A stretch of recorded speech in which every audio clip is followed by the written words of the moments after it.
Estimado camarada Astor, muchas gracias por aceptar nuestra invitación a esta entrevista y a Turquía también. Y podemos empezar con esta pregunta. En un mes, la guerra en el territorio de Ucrania va a alcanzar su primer año. Esta guerra tuvo un impacto significativo tanto en las relaciones y conflictos interimperialistas como en la vida diaria de los trabajadores dentro y fuera de la región, incluyendo la crisis energética, el aumento de las tasas de inflación y la profundización grave de las desigualdades. ¿Y cómo evalúan este año pasado? ¿Y cuáles son sus observaciones sobre los acontecimientos y el papel de España y también la Unión Europea en general en estos acontecimientos? Pues este año ha sido catastrófico. El inicio de la guerra en Ucrania ha supuesto no solamente la confirmación de los análisis que nosotros, me refiero a varios partidos comunistas, veníamos haciendo sobre la situación internacional, sino que también ha tenido unas consecuencias muy visibles, muy notables en la vida de la clase trabajadora y de los sectores populares en nuestros países. En concreto, en España, como tú decías, se ha visto muy claramente el efecto de la guerra en cuestiones básicas de la vida, como por ejemplo el crecimiento exponencial de los precios del gas natural, de los precios de la electricidad, y eso está incidiendo muy negativamente en las condiciones de vida de la mayoría trabajadora de nuestro país. Pero además, y esta noticia es muy reciente, nosotros hacemos una especial crítica sobre el papel que el gobierno de la socialdemocracia en España está teniendo con respecto a la guerra. La última noticia es que España va a participar en el envío de tanques Leopard a Ucrania. Esto es un gran problema, fundamentalmente por dos razones. Primero, porque implica una mayor participación e intervención de España en la guerra imperialista. Y segundo, porque supone que la socialdemocracia vuelve otra vez a demostrar que sus propuestas de acabar con la OTAN, sus propuestas vacías de llamamientos a la paz y este tipo de cuestiones no tienen realmente ningún sentido, ya que finalmente cuando es necesario se implican con todo lo que tienen en el apoyo a uno de los bandos en la guerra imperialista. Para nosotros esto es muy grave y demuestra una vez más cuál es el papel que juegan estos partidos en los gobiernos capitalistas. Y este año, 2023, será también un año políticamente muy intensivo para España, como en Turquía, porque se harán las elecciones en varios niveles locales y parlamentarias. Y antes de las elecciones, ¿cómo evalúa la alianza Sánchez-Iglesias en el gobierno y sus medidas hasta ahora, incluyendo sobre la guerra, y a nivel nacional e internacional? ¿Y cuáles eran las promesas de la llamada pacta, llamada alianza de izquierda o socialdemócrata antes, y cuál ha sido el resultado?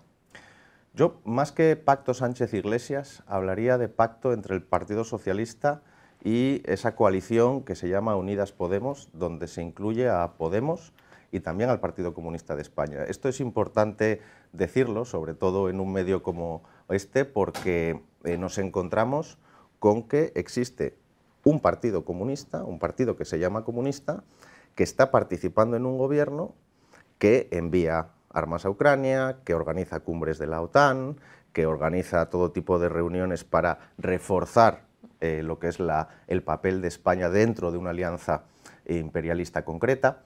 Y realmente la valoración que nosotros hacemos sobre estos 3 años que se acaban de cumplir es sumamente negativa porque a pesar de todas las campañas de propaganda, todas las campañas de promoción de las medidas que está haciendo el gobierno, la realidad es que la situación general de la mayoría trabajadora en España no ha cambiado sustancialmente y sobre todo no ha cambiado para bien. Nos encontramos con que, digamos, los elementos fundamentales que caracterizan la explotación capitalista en España se mantienen inalterados y, de hecho, incluso podríamos decir que se han reforzado. Es decir, se ha legitimado todavía más el orden capitalista en España gracias a este gobierno.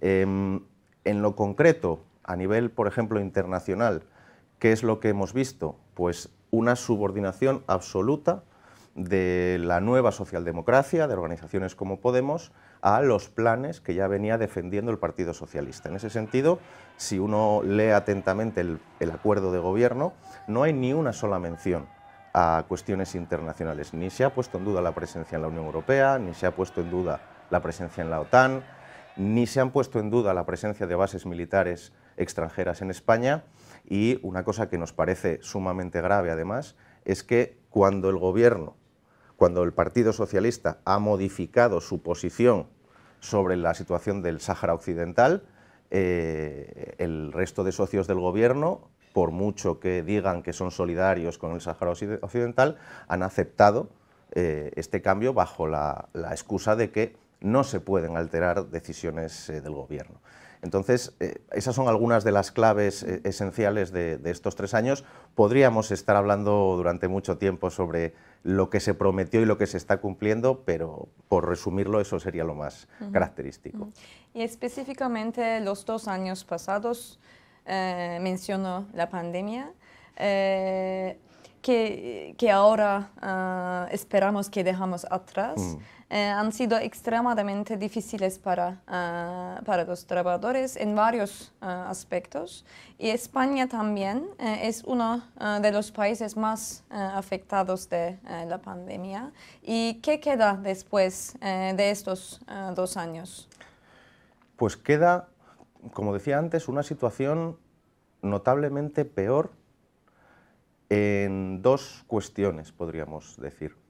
Una, en cuanto a la subjetividad de la población y especialmente de los trabajadores. Se da una circunstancia en la que durante estos años de pandemia hemos visto cómo la salud y la vida de los trabajadores se sometía a los intereses de los capitalistas, se sometía a los intereses de los patrones. Había que seguir produciendo y entonces había que mandar a los trabajadores a los centros de trabajo, en los autobuses, en los metros, llenos de gente. Ahí parecía que las normas de seguridad derivadas de la pandemia no se aplicaban porque lo importante era que siguiese habiendo producción, que siguiesen obteniendo beneficios los capitalistas. Hoy nos encontramos con que todo eso, toda esa situación ha tenido un efecto importante en la mentalidad de los trabajadores. Todavía se encuentran más subordinados a los intereses de la patronal y se aceptan con resignación medidas que son van directamente contra sus intereses. Esto es uno de los principales problemas. Otro de los principales problemas es cómo ha quedado el sistema sanitario público en España después de los años de pandemia. Durante las primeras semanas, durante la primera época de la pandemia, había grandes muestras de solidaridad popular con los trabajadores sanitarios. A una cierta hora del día la gente salía a las ventanas y aplaudía con cacerolas. Esto ha pasado en más países. Y había grandes promesas sobre mejorar la situación de los trabajadores sanitarios, del sistema sanitario público. ¿En qué situación nos encontramos hoy?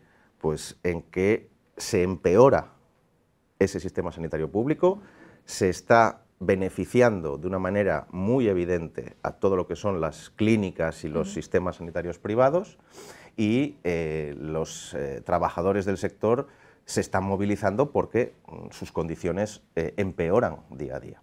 Por lo tanto, la situación que ha dejado la pandemia es una situación negativa, que necesita de una respuesta contundente. Ha mencionado la mentalidad de los trabajadores y en relación con la pregunta anterior, vemos uno por uno las huelgas y protestas de los trabajadores españoles en varios sectores, incluyendo el sistema de salud y aviación, el sector de aviación, entre otros. ¿Y cuáles son sus demandas y cómo van a continuar estas protestas? Yo creo que hay que tener en cuenta que las movilizaciones que se están produciendo ahora tienen un componente muy importante de lucha por el salario.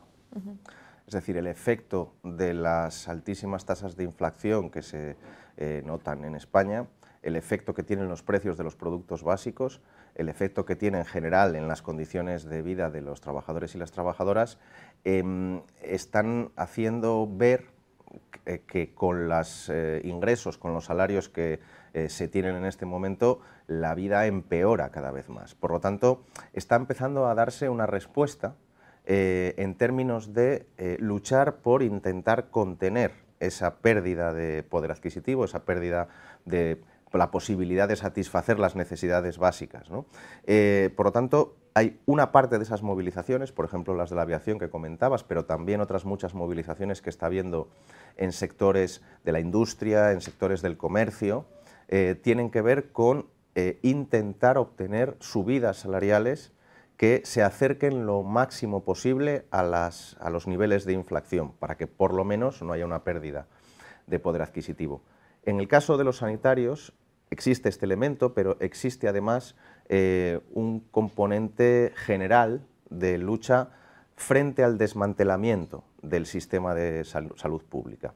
El número de hospitales privados y de clínicas privadas que se han abierto en España en los últimos años hace que en algunas comunidades, en algunas regiones, esté acercándose ya la disponibilidad de servicios privados al de servicios públicos. Esta experiencia la conocemos además bien en el sector, por ejemplo, de la educación.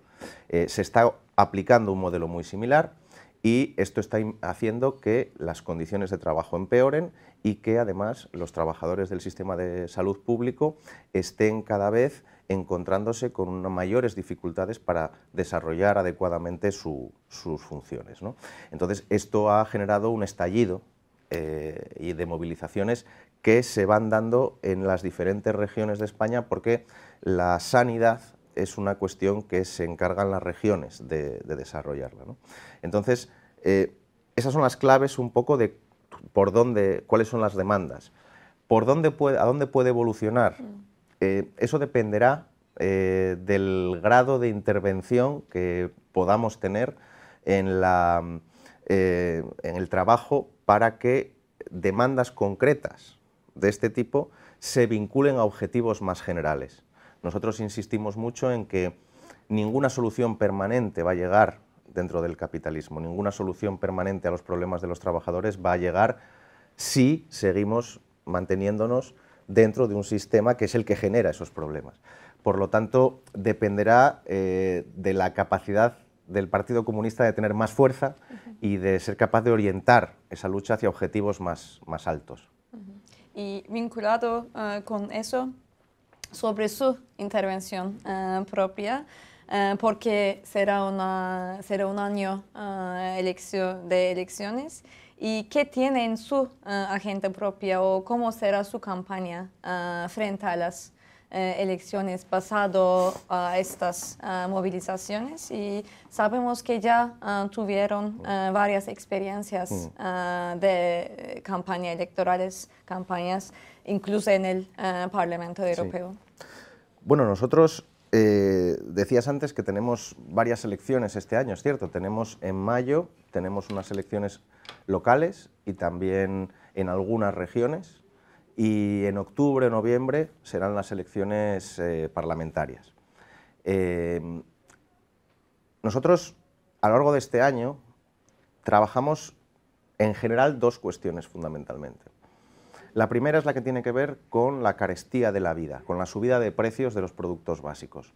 Ahí tenemos una campaña general de trabajo del partido que se llama Con nuestro pan no se juega, que quiere realizar una serie de propuestas sobre qué mecanismos podrían ser utilizados para evitar esta subida rapidísima de precios. ¿Qué explicamos en esa campaña? Que cualquier mecanismo que nosotros queramos proponer, si nos mantenemos dentro de los márgenes del capitalismo, si no ponemos en duda otras cuestiones, son de muy corto recorrido, tienen muy poca utilidad, serán siempre temporales y no servirán para resolver los problemas de fondo que existen. Esa es una de las vías de trabajo. La otra vía de trabajo importante, y más ahora que se ha aprobado, que se está aprobando el envío de armas a Ucrania, es la lucha contra la guerra imperialista. Venimos haciendo un trabajo sobre esto, pero tenemos que profundizar en él porque la implicación de España en la guerra es cada vez mayor. Y esto enlaza con el trabajo específico en materia electoral. Nuestro objetivo siempre en materia electoral es utilizar este periodo en el que hay un mayor interés en la población por las cuestiones y los debates políticos, por escuchar cuáles son las propuestas de los partidos políticos, para situar una serie de elementos que nosotros entendemos que son importantes para poder visualizar que es necesario no decidir entre una opción de gestión del capitalismo u otra opción de gestión del capitalismo, sino para poner en duda el conjunto del orden social, las relaciones que se dan en la España capitalista y que impiden, por lo tanto, que los intereses y los derechos de los trabajadores se vean satisfechos de forma adecuada. Por lo tanto, no se trata de una participación electoral que piense exclusivamente en obtener un diputado, un parlamentario, un asiento en un consejo municipal. No, se trata de intentar extender la influencia del partido, de intentar incorporar a más compañeros y compañeras a la vida del partido y que el partido sea más conocido en general en la sociedad. Por lo tanto, esto es muy importante siempre decirlo porque no sé si aquí ocurre también, pero hay gente que cuando el partido hace un comentario, hace una declaración, nos critica o nos descarta aludiendo a que tenemos poco porcentaje de apoyo electoral.